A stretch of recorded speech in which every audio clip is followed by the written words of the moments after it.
Hey, deep fried Neurons here. Just making sure that you know what you're getting into. We're talking about Egyptian mythology and how it justified the ways of life of ancient Egypt. Of course, a lot of these ways were not good ways to do governance or civilization, and I express my discontent about that all the time, especially about monarchy. So you should know that this is a justification for monarchy in the form of mythology, and that's it. Cue the fucking.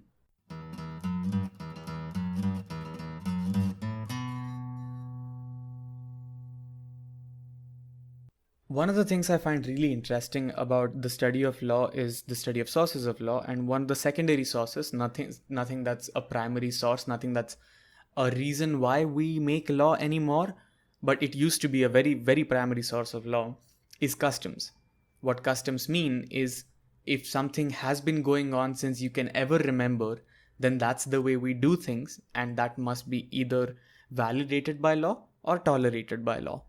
For example, circumcisions. It's not necessary to cut off your foreskin, it's just something that has been happening in some parts of the world, and that's why it's now customary, and which is something that must be tolerated by law or validated by law. The other dark side of it is, of course, female circumcision, or what we should call it, what it actually is, female genital mutilation. FGM, a big problem in a lot of parts of the world, but also at some point was validated and tolerated and encouraged by the law. So, I mean, you take your pick. You understand what you mean, what I mean at this point. So, I took that premise and I sort of looked at our birth as a circumstance of being into a religion. For example, most people I know are born into a religion. I'm born a Hindu, which means that there is no converting out of Hinduism or converting into Hinduism. Of course, you can adopt the Hindu ways of life, but you can't convert to being a Hindu. You can convert out of Hinduism in the sense that you can go to another religion, but you can't be an atheist that falls outside the purview of Hinduism. Atheists are also a community that is accepted and kept inside the purview of Hinduism. But this episode is not about Hinduism. The reason I bring up that Hinduism as an example of customary law is because it comes close to being about Hinduism. I was just wondering, when did it become customary to be born into a religion? And the answer, of course, the most widely agreed upon answer at least, is Egypt. The Egyptian ancient mythos or mythology of traditional gods is sort of probably the earliest form of religion that we understand and remember. Of course, there were Assyrian gods as well at the time, which is, I don't know as much well, but they could be a competition as to who came first. But when it comes to the oldest religion, my firm belief for a very long time was Hinduism is the oldest surviving religion, but that's not true. I think the Vedas were written in 1500 to 1200 BCs, which essentially marks the beginning of Hinduism. And the monoistic variations in the Egyptian religion or Kemetism sort of started coming out in 1530s, which is the decline of the same. And the religion was practiced 1,000 to 2,000 years before that. So this is a pretty old religion, and a lot of it is very well documented and studied throughout our history.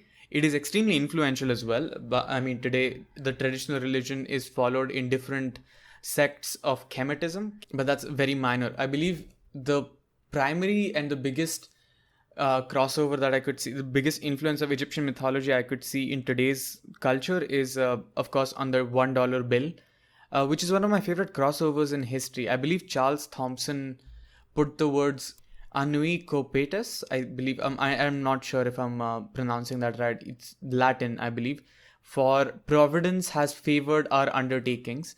And it's with, on the top, there is a finished pyramid with the eye of providence, which is, of course, the eye of the Horus, which was an Egyptian symbol for prosperity, or the eye of providence looking over you. And the other words, of course, Novus Ordo Seclorum, which means a new order of the ages. Now, I know that the meme has taken over at this point in your heads and you can't get it out of your head, but please, for once in your life, look at the symbol beyond the Freemason Society meme. I know, like, people who believe in the conspiracy theory of the Illuminati still believe that this is the symbol of the Illuminati and this is their way of mocking us. and the eye sort of says that we are seeing everything. But let's not go that deep. And of course, the pyramid says 1776, which is the year of creation of the American democracy. And that ends the $1 bill tangent. Actually, you know what? I'm gonna do one more just to please myself. One of my favorite other crossovers is that a terrorist movement in Turkey was using the $1 bill as a symbol of communication to each other, and the Turkish government was persecuting the possession of a $1 bill for briefly. I think it still is. Like, basically, $1 bill possession meant that you were recognizably a part of the Pharaoh movement.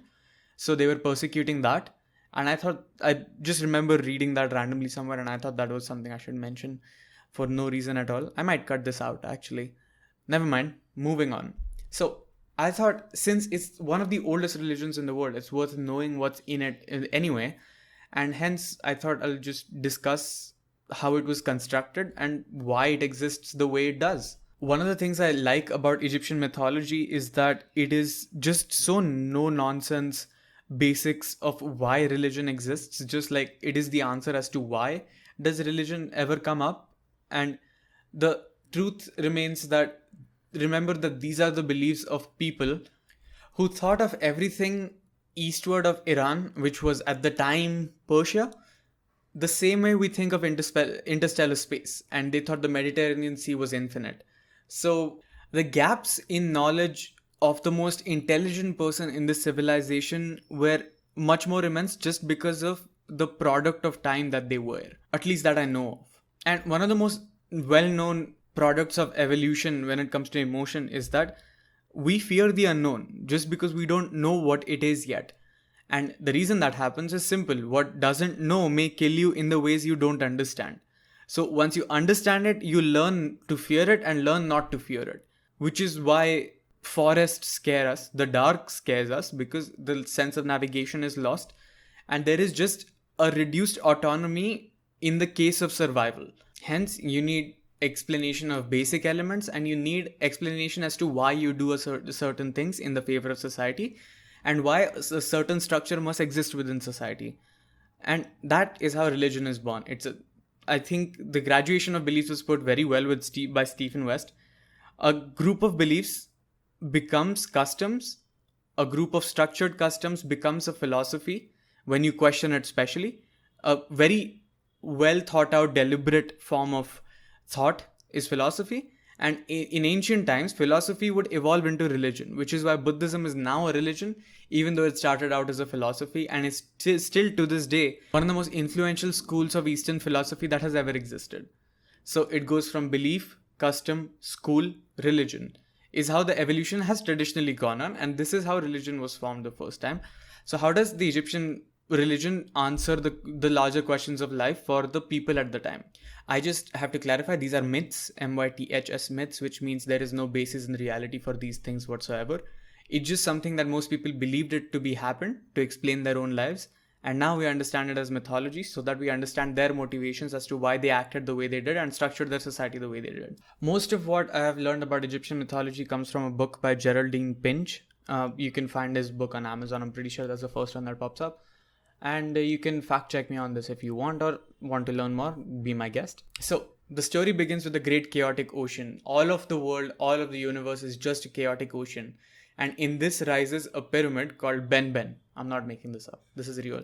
The holy pyramid of Ben Ben rises, and within it is a lotus from which the god Ra, who brings light and sun, wills himself into existence.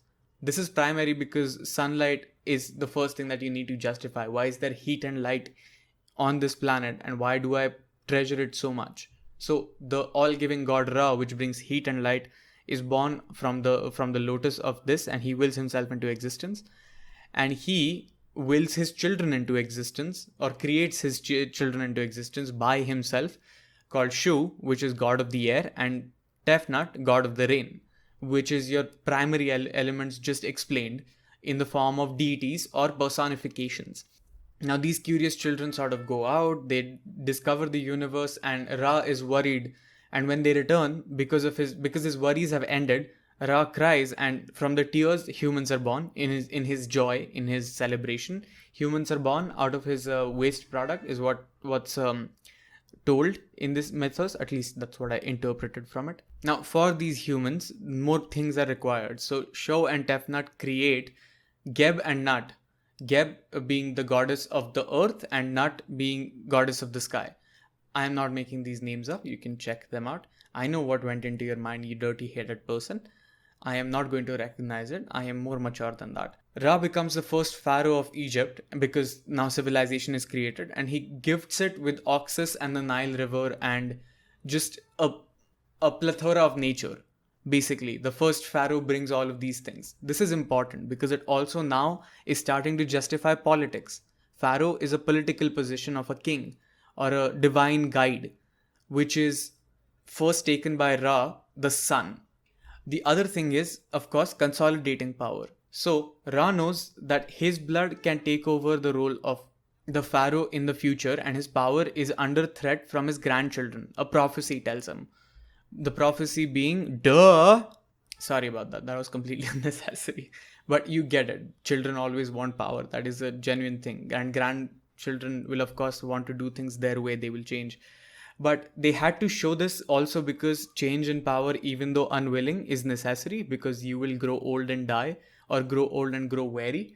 So, not listening to their father, Geb and Nut, that is the sky and the earth, have children, four of them: Isis, Nephth, Set, and Osiris. Now we have our primary gods ready, and our basic elements of society, or basic elements of nature explained. Ra, the god of sun, where everything, all life comes from.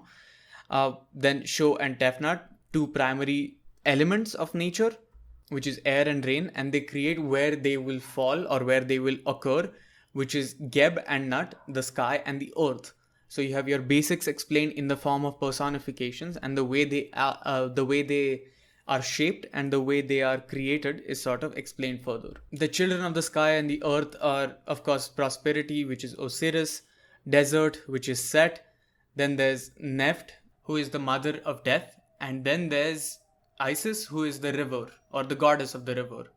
After rebelling against their grandfather, who is the sun god Ra, who has now realized that he's too old and too fragile to sort of continue ruling these people, which is a sort of Dr. Manhattan effect. So he just takes to the sky in his sunboat and he roams around giving light to the entire world while his grandchildren handle the throne. Osiris is, of course, put on the throne because he's the god of prosperity. And under him, 1,000-year reign of Egypt ensues, through which he teaches people agriculture and modern technology like weaving. Not modern, but you get it. Feudal age technology that was modern at the time, which was cutting edge at the time, like weaving or making bread or cooking food and things like that. He's, of course, married to his wife Isis, who is also his sister, because gods can only have marriages with gods. It's a class system that they have to establish. It is a constant thing across all religions, because a more segregated society is easier to manage for a very centralized power. Because if it's decentralized power, then, well, a democracy exists, which is near ideal, I would like to say. But if it is not a segregated society, in that case, all classes can unite against the ruling class, which is against the interest of the ruling class. So, of course, segregation has to be justified in religion at all times. And the other two gods, which is Set and Nephth, also get married. Now, Set and Osiris have a lot of tension in the middle of the two of them, because Set happens to be the god of the desert, which is not very prosperous and actually is a sign of barrenness and not being very people friendly, while his popular brother Osiris is progress, which sort of is creating his kingdom, and he's very progressive and things like that. So, minor tangent, but there is this really terrible movie made in Hollywood. I think Gerard Butler is in it, and so is the other dude from Game of Thrones, Cersei's brother, Jaime Lannister. I forget the actor's name. Nikolai something. I want to say, I forget his name. You can correct me in the chat. That's fine. And it is a genuinely terrible movie, but it sort of takes this canon of the Egyptian gods of Osiris versus Set, and the further story that continues and like disappoints you with it. I had the misfortune of witnessing this movie a long time ago when it came out. I think it was 4 years ago, 2016. Anyway, I digress. So Osiris sort of traps him in a coffin, which was a gift for him. Yeah, he brought him a coffin as a gift, and then puts him into Nile. And Isis weeps a lot when her husband dies, which is the explanation for the yearly floods that come to Egypt at the time. And then Isis tries to find her husband's body, which she eventually does. And then Set finds out that Isis has found out her husband's body, who is Osiris. And Osiris is then cut apart and spread across the desert by Set, who is then found later by Isis. And she sort of creates the first mummy by consolidating all the parts of body of her husband. And she's helped by Anubis, who is the son of Osiris and Neft. Now, I know what you're thinking. I thought Neft married Set and Isis married Osiris. But what happens is Osiris is the successful one, so both the sisters wanted him. So Neft, disguised as Isis, went to Osiris and had an affair with him, and after which Anubis was born. And this was found out by Set, which actually fueled the fire for him to go attack Osiris. So basically, infidelity was at the core of the catalyzing of all of this, which also is necessary because that was a societal norm that they were following at the time. So it needs to be justified that when fidelity is not followed, this is what happens. So, of course, point being, Osiris comes back to life as a mummy, and now that he's dead, he's the king of the underworld instead of being the king of the prospering life of Egypt. He's not the Pharaoh of Egypt anymore. That has been taken over by Set. Now Set is the god of desert and destruction, which means all he knows is desert and destruction. So his reign of terror and darkness starts. This has to end eventually because the protagonist is necessary. So after the death of Osiris, he has sex with Isis and has his child, who is Horus. Horus is the main hero. Horus is the Hercules of the Egyptian god pantheon, sort of. He's the Kratos in the story. So after looking at the kind of oppression that he's doing for his people, on his people, Horus goes and challenges the claim of Set to the throne, as the throne is by right his, because by the birthright is his. But the god Ra is sort of pissed at Osiris because he usurped him, while the desert god, who is Set, because he was not the chosen one to be on the throne, was actually helping the sun god in his travels throughout all these years. The desert was helping the sun keep safe when it was away. It was traveling through these 12 realms, which had these horrible snakes, from which he needed to be protected. So there was a lot of drama, and the court was perplexed, and they were leaning towards giving the throne to Set since he already had it. But then they fought, and Set sort of blinded our dude Horus, and then Horus was given his eyes back by the goddess of love, and then he came back and gave poisoned cabbage to Set, which humiliated him, and his fate was now to sail with the sun god in his sun boat for the rest of his life, which was not bad for him, but he always was tormented with it because he wanted to rule. Amid these adventures that Horus and Set had while fighting each other, one of them involved both of them turning into a hippopotamus and surviving the Nile for about 3 months. And Horus was hoping his mother would help him out and kill Set, but Set was, after all, a brother of Isis, so she couldn't kill him. So Horus cut off his own mother's head, which was then repaired by the god of knowledge, who is Thought, I believe. And now we come to the conclusion of our political identity. Horus becomes the rightful king, and he brings back the years of prosperity to Egypt, and he refills the Nile, and all the gods are at peace. And every pharaoh that ever came to Egypt after that is known to be a descendant of Horus, which justifies his blue blood. And hence religion in this entire area was a long, drawn out, content filled story to justify the rule of a king. It was the justification for monarchy, which is why religion is so at the core political. But that's beyond the point. I think I've made that plenty clear. And everybody who was born was sort of for the service of the pharaoh at this point, which is how the social contract was amended at the time. I know social contract theory came out in the 15th century, but this is how society evolved into a monarchy that always created religion. That was the point I wanted to make. The other two things, of course, one of the things people know about Egypt is that they worshipped cats, and there was a very good reason for that. Cats were mummified in ancient Egypt because they were holy animals, and the reason for that is pretty simple, is because like cats were very very good killers, which means that their food was always non-toxic. Like they reacted very badly to toxic food, which meant they helped the humans to sort of see which one's toxic, which one's not toxic for them as well. And secondly, and most importantly, they could actually kill a lot of poisonous snakes. So having a cat in the house kept you infestation free. It killed rats and snakes. So the cat got bested, used to follow the sun during the day, which is help the god Ra during his pursuit during the journey, help him carry the sun. And at night, she protected the kingdom of Egypt from snakes, which is why they were worshipped at the time.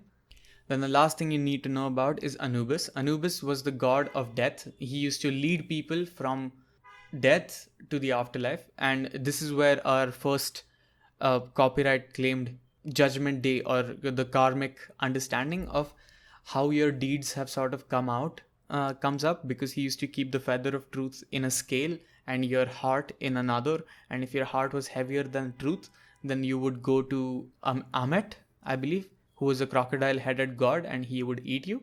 If not, you would go chill with Osiris. And all the people, all the pharaohs who died were mummified because they were supposed to give counsel to Osiris. That's the council that they were supposed to join after death. So at the end of the story, which you will tell and retell and symbolize all over your greatest buildings in a city, in architecture, in whatever place, when the internet doesn't exist and your universities sort of have a very limited pool of resources to get to acquire the truth, will sort of tell the same story, and if a lie is repeated enough times, it becomes the truth. And in approximation has the same effect, and hence this religion is born, and this template will follow across all religions. I mean, that is my claim. If you remember a religion which has a sun traveling from a place to place within a chariot, or an animal that is sacred because it provides you everything, or a tree that is sacred because it provides you everything, and these enmities between gods of a positive thing and a negative thing, system for judgment of your deeds as per what you should be doing and what you shouldn't be doing, and things like that. Please let me know. I would like to know if there are any parallels that I may not have mentioned, not on purpose at all, in this episode. Alright guys, that's all I have for you this week. I hope you liked this episode. If you did, please hit the subscribe button on YouTube. Go to YouTube and subscribe to the Deep Fried Neurons channel right now, no matter what platform you're on. We really appreciate that. By we, I mean me. And if you really like the episode, go ahead and support us on Patreon. The link is down in the description. It really helps out creating this content and keeping it regular. And that's it. Thank you so much for listening. Bye.